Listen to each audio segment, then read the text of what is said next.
Okey, kita sambung setakat mana yang kita berhenti tadi. Okey, so kita pergi kepada analisis perantai, punca dan kesan ataupun kita panggil dia sebagai CICA. Okey, CICA ni untuk short form bagi Cause Effect Chain Analysis. Okey, ini bahasa Inggerisnya, bahasa orang Melayu ni lah analisis berantai, punca dan kesan. So, yang ini awak boleh tulis pada modul awak muka surat 10 yang ada kurungan tu. Okey. So, awak boleh tulis kat situ. Okay, tujuan kita buat cicak adalah untuk kita memahami dan kita nak sahkan rantaian punca dan kesan bagi sesuatu masalah. So, secara ringkasnya kita nak kenal pasti apakah akar, apakah punca se, sebenar-benarnya untuk masalah tersebut. Okay. Dan daripada situ, kita akan create a new ideas untuk kita cari jalan penyelesaian yang terbaik untuk kita selesaikan masalah. Okay, macam kat sini disebut nothing happens without a reason.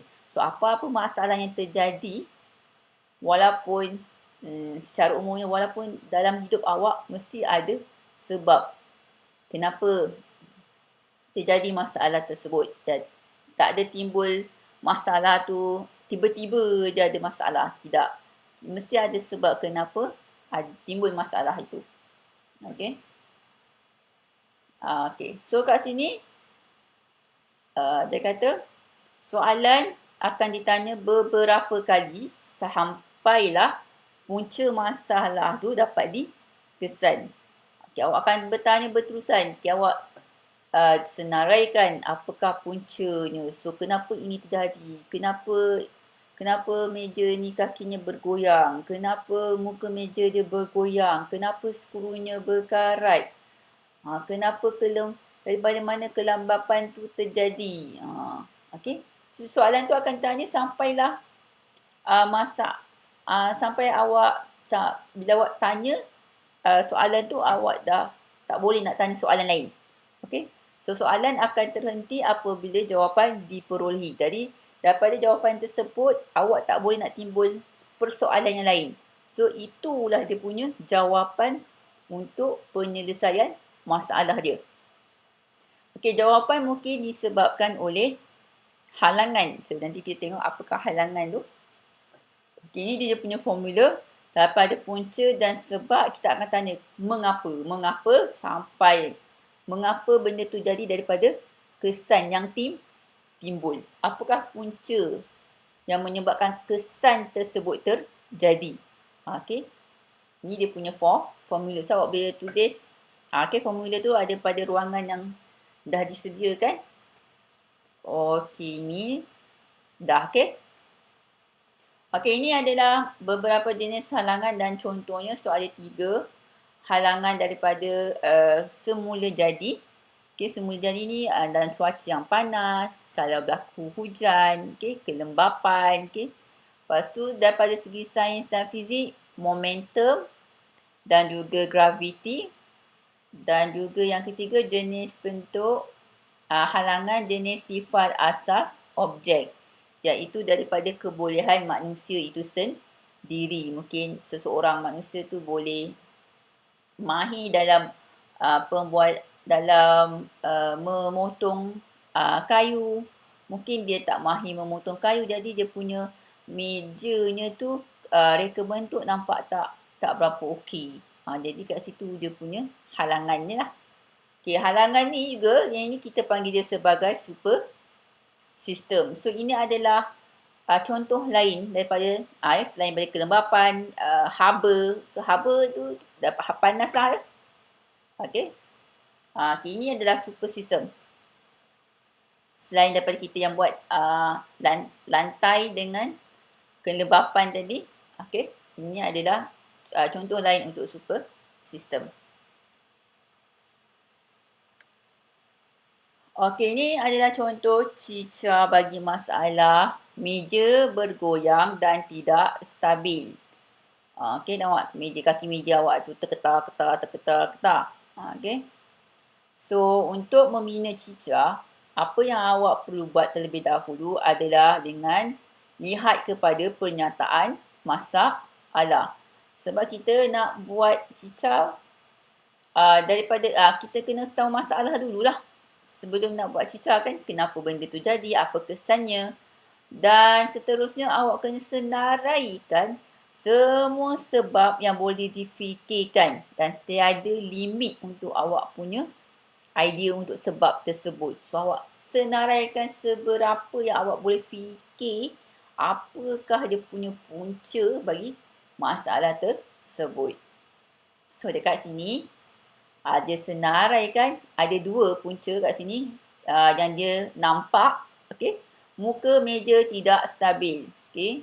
Dia guna tengok muka meja tak stabil. Nampak buku ni tergigil-gigil kan. Dan juga kaki meja tidak stabil. So daripada dua punca ni dia tanya balik mengapa muka meja tidak stabil. So nampak skru muka meja tu longgar. So awak nampak kat sini dia punya rantaiannya. Okay. Dan untuk yang punca ni pula, dia tanya mengapa kaki meja tu tidak stabil. So dekat sini dia kata skru kaki meja itu longgar. Dan dia tanya kenapa skru meja longgar. Okay, sebab skru tu telah berkarat. Dan sama juga dia punya jawapan untuk skru kaki meja longgar. Sebabnya skru berkarat. Dan mengapa skru tu boleh berkarat? Sebab terjadinya kelembapan. Okay. So dia tak boleh nak tanya lagi sebab apa kelembapan. Kelembapan memang disebabkan daripada ni bilik kan. Okay, lembap, cuaca panas sejuk. Jadi itu yang menyebabkan kelembapan kan. So kesimpulannya meja tidak stabil kerana skru yang memegang antara kaki meja dengan muka meja telah berkarat dan patah. Kerana kelembapan cuaca semula jadi. Okay. So ini adalah super sistemnya kelembapan. So ini adalah awak punya cicak. Ini ada cicak yang sangat ringkas. Kalau saya akan bagi tengok contoh selain daripada contoh ni. Okay. Sebab kita nak belajar basic je kan. Malas okay. Kalau yang proper punya cicak, pening pada awak. Banyak sebenarnya lagi dia punya rantaian dia. Okey, ini awak boleh isi pada modul awak. Okey. Ini dah boleh isi kan. So, jenis dan contoh halangan, proses cicak awak isi dalam kotak ni. Dan awak boleh tengok buku teks muka surat 13. Saya dah sertakan muka surat berapa yang awak kena buat. Okey. Ini adalah satu contoh cicak bagi proses membersihkan tingkap, iaitu tingkap gelas. Tingkap macam ni gelas tingkap kan. So di sini kalau awak tengok dia menggunakan dua kaedah. Okay. Satu menggunakan paper towel, dia pegang. Okay, dan satu dia guna spray. So tangan. Ni apa? Sorry. This is not cicak. Ini model fungsi. Saya nak tunjuk sebenarnya. Sorry. Ini bukan cicak ya. Ini model fungsi. Model fungsi bagi cara proses membersihkan tingkap. Sorry. Ini bukan cicak. Ini model fungsi yang kita buat tadi ni. Yang ini. Okay. Yang ini. Ini contoh lain. Dan ni kita buat pasal meja kan. So ini pasal proses membersihkan tingkap. Sorry ya. Salah pula. So ini tangan memegang paper towel. Okay. So ni ada dua kaedah. Ini pun boleh juga ke sini sebenarnya. Kan sebab tangan yang pegang spray. So spray ni dia apply chemistry. Chemistry ni maksudnya dia punya bahan pencuci dia. Dan dalam botol ni. Okay. So paper towel ni pergi menyentuh glass. Okay. Scratch or slow down. So scratch ni kalau awak tengok dia punya dia mengelap gelas lantai. Okay. So, ini paper towel yang kontaminan ni maksudnya debu. Debu yang terdapat pada tingkap. So, antara dua, sama ada dia menyentuh gelas terus ataupun dia sentuh debu terlebih dahulu. Okey, A ni udara. So, kalau awak nampak dia punya kotak ni, ini adalah super system. Okey, ni pun super system, cahaya. Udara. Kontaminan adalah dia punya objek. Okey. Okey, ni chemistry ni bila awak sembuh dia terkena kepada debu. So dissolve maksudnya dia menghilangkan debu tersebut. Okey, kontaminan. Okey. Kontaminan ni terjadinya mungkin disebabkan daripada cahaya ataupun udara. Okey, transport air, transport kontaminan. Udara tu yang membawa debu. Okey, ini adalah contoh lain selain daripada meja tadi. Okey, oh ni contohnya. Ni contoh lain selain daripada yang meja tadi. Cicah, okey ni cicah. So, penyataan masalahnya, kos tenaga elektrik, penggunaan domestik mahal, kesan daripada penggunaan tenaga elektrik yang tinggi. Kalau awak ingat lagi yang kita bincang pasal kerja rumah awak, yang pertama tu ada kawan awak buat masalah inventifnya pasal penggunaan tenaga elektrik. So, inilah dia punya cicahnya kalau kita boleh buat. Okay. So, cara penyelesaiannya kita sepatutnya perlu mengurangkan penggunaan tenaga elektrik untuk mendapatkan kos yang lebih murah. So, berdasarkan ni masalahnya tadi, penggunaan yang berlebihan di dalam rumah, penggunaan elektrik yang berlebihan disebabkan apa? Disebabkan uncontrolled usage, penggunaan yang tidak terkawal. So, awak nampak tak dekat sini? Dia senaraikan seberapa banyak idea punca kepada masalah yang terjadi. Pembaziran tenaga, penggunaan berlebihan perkakasan elektrik, penggunaan untuk perkakasan yang tidak diperlukan sepatutnya. Okay. Perkakasan untuk pemanas ataupun penyejuk yang tidak diperlukan. Alatan yang maksudnya tidak boleh digunakan lagi, mungkin kurang. Macam ada rosak ke apa ke kan appliance-nya. So, dia sertakan semua idea dia di sini dan dia akan tanya kenapa terjadinya pembaziran tenaga sebab kebocoran power ke leakage. Okay, pembocoran kuasa, lepas tu unused power left on, kita tak guna peralatan tu tapi kita on aja plug switch tu kan.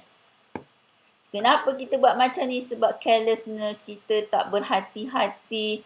Kenapa kita tak berhati-hati? Sebab kita tidak ada rasa irresponsible, tak ada rasa tanggungjawab untuk tengok sama ada kita perlu tutup ke tak switch yang kita gunakan tu. Okay, awak main, kita dah guna tapi dah habis tak tutup. Ataupun awak keluar rumah, awak rasa tak apalah, tak payahlah tutup switch plug tu, bukan ada apa-apa pun. Okay. So, tak ada perasaan irresponsible, tak ada. Irresponsible maksudnya tidak bertanggungjawab lah maksudnya. So, kenapa benda ni terjadi? Disebabkan last sekali, bila awak tanya, kenapa? Akhirnya dia punya akar daripada masalah tersebut dia terjadi sebabkan lack of education or knowledge. Maksudnya, pengguna ni tidak ada pengetahuan ataupun ilmu mengenai cara untuk mengelakkan pembaziran tenaga elektrik. So, bila awak tahu apa punca sebenar-benarnya terjadi, barulah kita boleh selesaikan. Kita boleh fikir pula cara penyelesaian untuk menyetelkan masalah ini, punca ni. Okay. Itulah penggunaan cicah. So, itu saya kata sebenarnya lebih complicated cicah ni. Yang saya tunjuk contoh untuk media tadi tu just basic je lah. Okay. untuk awak. Sebenarnya ini tengok. Orang kena fikir kenapa supaya kita boleh cari apa akar untuk masalah tersebut. Apa punca sebenar-benarnya bagi masalah tersebut. Okey. So untuk hari ini sampai cica dulu. Okey, saya harap awak faham. Kalau tak faham, boleh tanya saya, boleh mesej macam biasa. Okey, tolong biasakan habit bila awak tak faham, awak bertanya. Cuma saya tak pasti sama ada semua tengok video ke tidak. Sebab saya rasa macam ada yang tak tengok. Tapi itulah. Sekarang ni depend dekat awak lah. Macam mana. Awak nak belajar, usahalah untuk belajar. Kalau rasa tak nak belajar, jadi saya pun tak boleh nak buat apa. Okay. Semuanya terpulang pada diri sendiri. Okay. So, untuk sebab minggu lepas saya tak bagi kerja rumah. So, minggu ni ada kerja rumah. So, saya nak awak buat aktiviti pada muka surat nombor 11. Okay. So, kita akan bincang soalan ni. Soalan nombor 11 hari Jumaat. Dan saya harap awak boleh hantar saya muka surat 11 ni je kat saya. Okey, mulai pada hari ini sampailah hari Khamis. Kalau boleh lah. Okey. So, kita jumpa hari Jumaat. Kelas kita yang akan datang. Assalamualaikum.